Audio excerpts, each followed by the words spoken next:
KF-21 스텔스 기술 돌파 비행 성공. 한국 제발 그만 좀 만들어라 중국 탄식. SM-2 함대 공유도탄 2 개발. 우리 군이 해군 이지스함에서 고도 500km 이상의 탄도미사일을 요격할 수 있는 SM-3 유도탄을 도입하기로 했다. 방위사업청은 이날 오전 서울 용산구 국방부 청사에서 제161회 방위사업추진위원회를 열고 해상탄 도탄 요격유도탄 사업추진기본전략 안을 심의 의결했다. 2025에서 2030년까지 진행되는 이 사업에는 총 8,039억여 원의 사업비가 투입된다. 차세대 이지스함, KDEX 배치, 유형에 탑재할 해상탄 도탄 요격유도탄을 국외 구매, FMS로 확보하는 것을 골자로 한다. 방사청은 해상에서 발사하는 탄도탄 요격유도탄을 확보함으로써 적 탄도탄 위협에 대해 중간 단계에서 실효적 대응이 가능할 것이라고 밝혔다. 미국 방산업체 레이시온이 만든 SM-3의 사거리는 700여 킬로미터 수준이다.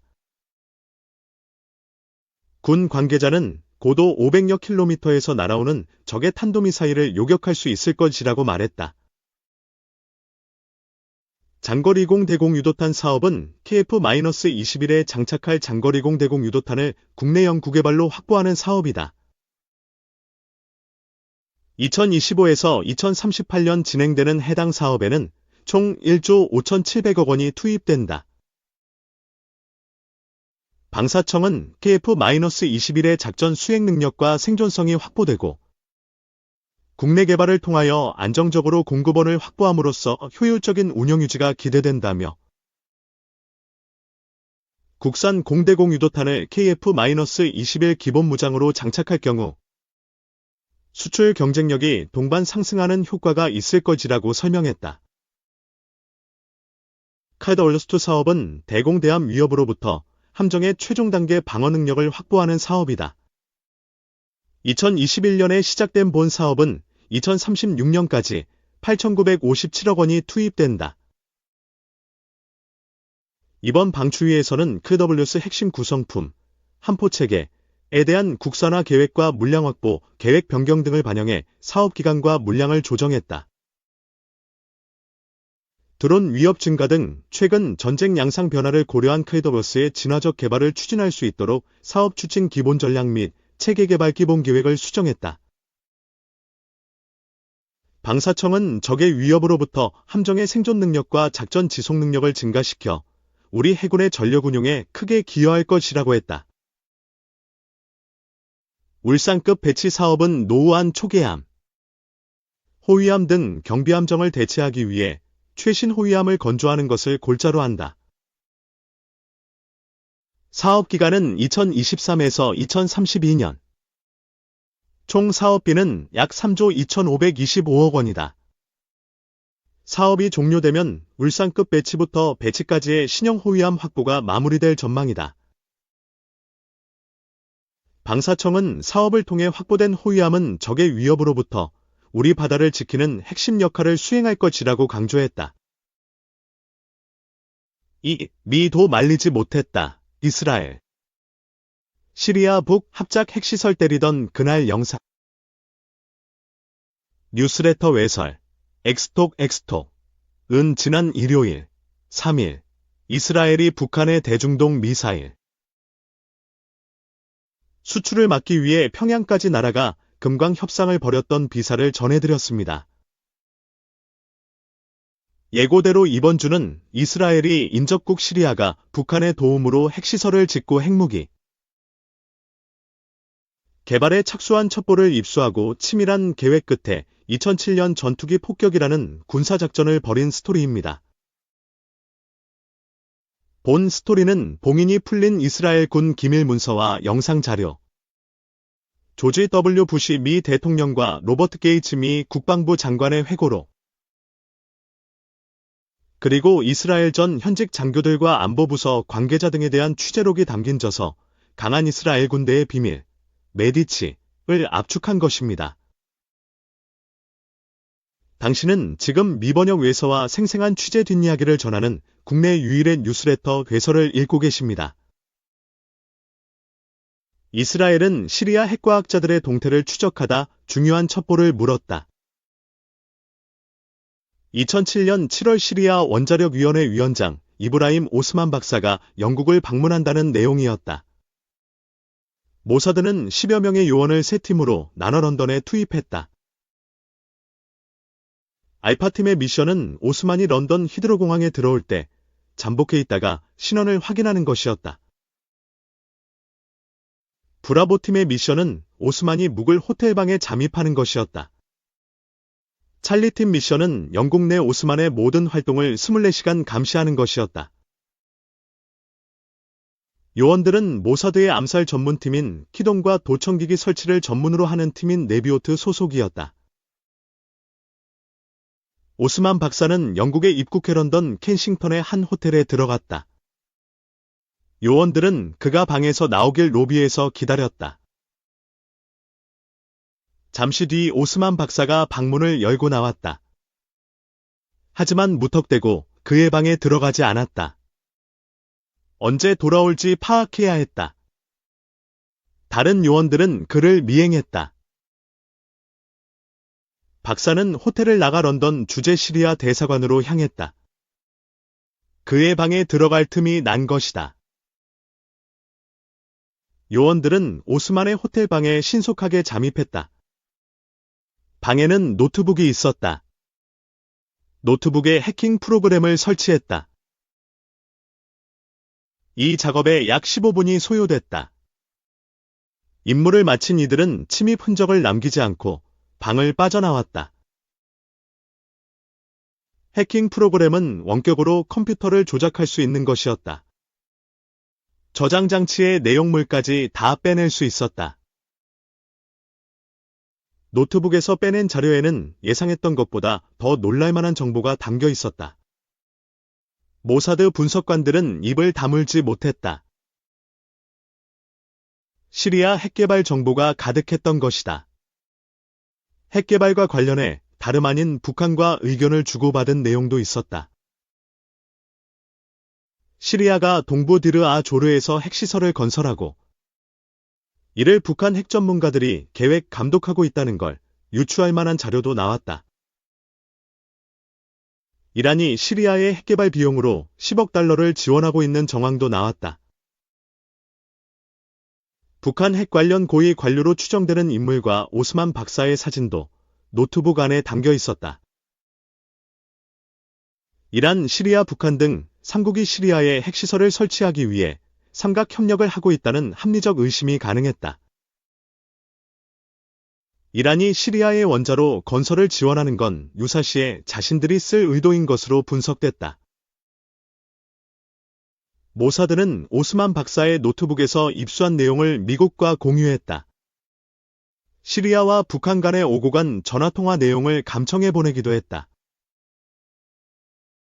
에우드 올메르트 이스라엘 총리는 2007년 6월 워싱턴으로 날아갔다. 그는 부시 대통령을 만나 말했다. 이대로 뒀다가는 이스라엘에 큰 위협이 될 수 있다고. 그때는 원자로를 파괴하고 싶어도 할 수 없는 상태가 될 거라고 설득했다. 부시의 표정은 어두웠다. 고개를 저으며 거절했다. 부시의 보좌관들이 올메르트에게 말했다. 이게 모양만 그럴싸하고 실제 원자로가 아닐 수 있습니다. 더 확실한 정보가 입수되지 않는 한 어떤 군사작전도 허용되지 않습니다. 이스라엘도 하지 않기를 바랍니다. 미 국무부와 국방부 측은 이스라엘의 원자로 건설로 보인다는 추정만으로 폭격을 했다가는 국제사회의 비난을 받고 오히려 정치적 역공을 당할 수 있다고 경고했다. 부시 행정부는 이미 2001년 아프가니스탄 전쟁에 이어 2003년 이라크 전쟁을 일으켰기 때문에 시리아에까지 군사 개입을 하는 것은 큰 부담이었다. 특히 이라크 전쟁은 사담 후세인 대통령이 대량 살상 무기를 보유하고 있어 매우 위험하기 때문에 선제적으로 공격해 이를 예방해야 한다는 명분을 가지고 시작했으나 막상 전쟁 이후 조사 결과 대량 살상 무기는 발견되지 않았다. 올메르트는 포기할 수 없었다. 이스라엘은 자체 보유한 정찰 인공위성 모페크를 통해 증거 수집에 더욱 힘을 쏟았다. 시설의 형태가 북한의 것과 유사하다는 점도 찾아냈다. 그러나 여전히 이 시설이 일반 공장인지 원자로인지 완벽하게 입증하지 못했다. 마지막 카드를 써야 했다. 사람을 보내 직접 눈으로 확인하는 것이었다. 올메르트는 특수부대를 시리아 핵시설 의심지로 투입시키기로 했다. 직접 찾아가 방사능이 검출되는지를 확인하기로 한 것이다. 2007년 8월 이스라엘 최정예 특수부대 사예레트 마트칼의 대원들이 야간을 틈타 헬리콥터를 타고 시리아 디르 아 조르에 날아갔다. 대원들은 시리아 군복으로 위장했다. 헬리콥터는 레이더에 걸리지 않도록 저공 비행을 했으며 핵 의심 지역 인근에 대원들을 내려줬다. 그리고 대원들은 시설 현장에 접근해 토양 시료를 채취했다. 방사능이 검출되면 이 시설이 원자로라는 뜻이기 때문이다. 올메르트가 나중에 언론과 인터뷰에서 밝힌 바에 따르면 이들 대원들은 의심 건물 내부에도 들어가 건물 외형은 직사각형의 평범한 건물 같지만 내부는 핵시설로 이루어져 있는 광경을 사진으로도 촬영했다고 한다. 대원들은 이스라엘로 무사히 돌아와 토양 시료를 검사관에 넘겼다. 조사 결과 자연 상태보다 훨씬 높은 방사선이 검출되었다. 그간 통신 감청 위성사진 촬영을 통해 추측했던 대로 디르 아 조르의 시설이 원자로라는 사실이 확인되는 순간이었다. 미국도 국제사회의 반대를 무릅쓰고 이라크를 공격했지만 그 전에 유엔에서 이라크를 공격해야 할 명분에 대해 나름대로 자료를 가지고 설명하는 절차를 거쳤다. 이스라엘은 이런 과정도 없이 곧장 시리아를 공격하자고 했으니 미국이 난색을 표한 것이다. 어쩌면 미국은 시리아가 실제로 핵무기를 보유한다고 해도 자국 안보에 위협이 안 된다고 생각해 군사 개입을 원치 않았을 수도 있다.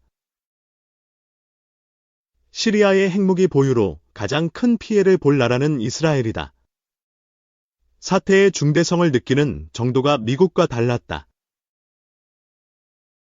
모사드 부장 메이르 다가는 핵시설의 실체를 확인한 이상 공격해야 한다고 주장했으나 마이클 헤이든 켜 부장은 생각이 달랐다.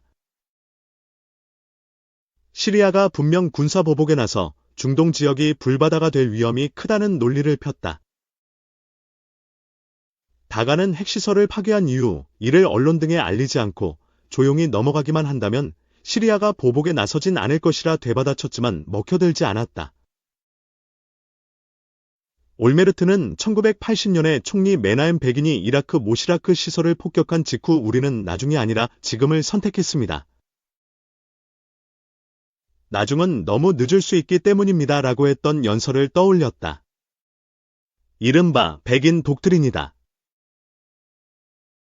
올메르트는 부시에게 더 이상 공격을 요청하지 않았다. 미국이 뭐라 하든지 이제는 알아서 하겠다는 결심을 굳힌 것이다.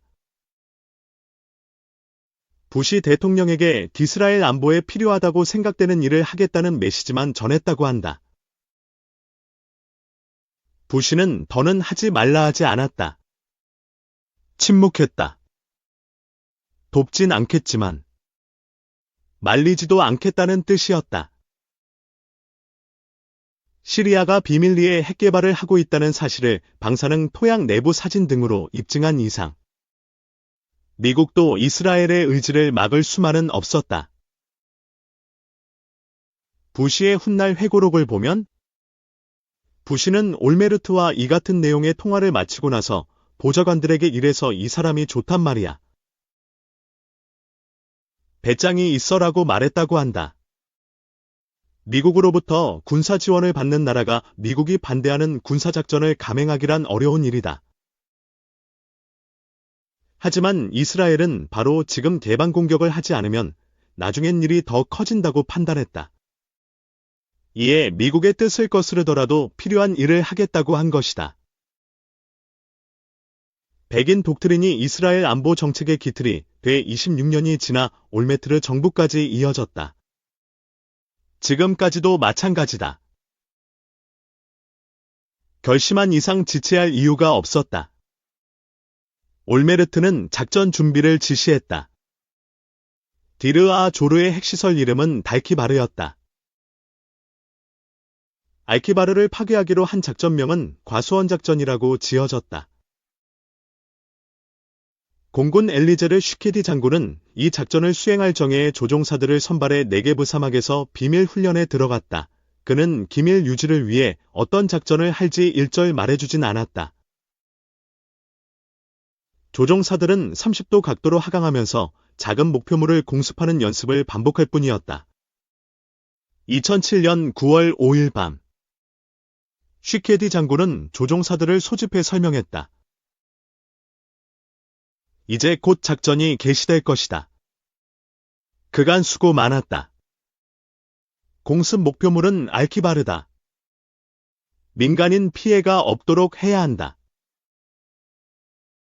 그날 밤 11시 이스라엘 중북부 라마트 다비드 공군기지에서 F-15 아이라함, 히브리어로 번개라는 뜻, 전폭기 10대가 출격했다. F-16I 수파 전투기와 공중조 기경보기도 이륙해 엄호했다. 지중해를 가로질러 서쪽으로 향하던 이들은 F-15I 7대만을 남기고 귀환 명령을 받았다. F-15I 7대는 터키와 시리아를 향해 비행하다가 남쪽으로 방향을 틀어 알키바르로 향했다. 이들은 터키 국경 지대인 시리아의 탈 아비아드 지역에 있는 레이더 기지 일부를 정밀 타격하고 나머지 레이더 기지의 기능을 마비시켰다.